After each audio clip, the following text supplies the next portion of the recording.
বেণীমাধব, বেণীমাধব, তোমার বাড়ি যাব। বেণীমাধব, তুমি কি আর আমার কথা ভাবো?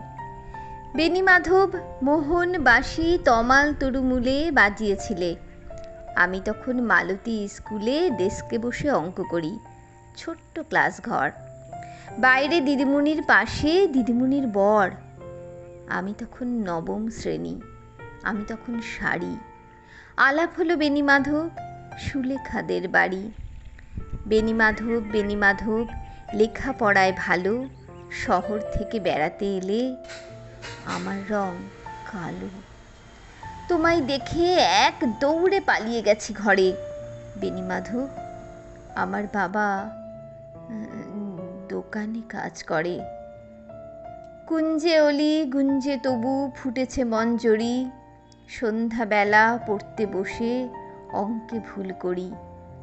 আমি তখন নবম শ্রেণী, আমি তখন 16।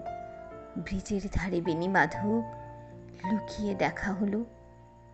বেণীমাধব, বেণীমাধব, এতদিনের পরে সত্যি বলো, সেসব কথা এখনো মনে পড়ে? সেসব কথা বলেছ তুমি তোমার প্রেমিকাকে? আমি কেবল একটি দিন তোমার পাশে তাকে দেখেছিলাম আলোর নিচে, অপূর্ব সে আলো। স্বীকার করি, দুজনকেই মানিয়েছিল ভালো। জুড়িয়ে দিল চোখ আমার, পুড়িয়ে দিল চোখ। বাড়িতে এসে বলেছিলাম ওদের ভালো হোক।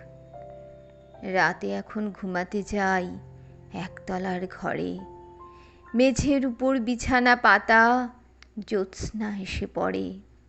আমার পরে যে বোন ছিল, চোরাপথের বাঁকে মিলিয়ে গেছে। জানি না আজ কার সঙ্গে থাকে। আজ জুটেছে, কাল কি হবে, কালের ঘরে শনি। আমি এখন এ পাড়ায় সেলাই দিদিমণি। তবু আগুন, বেণীমাধব, আগুন জ্বলে কই? কেমন হবে আমিও যদি নষ্ট মেয়ে হই।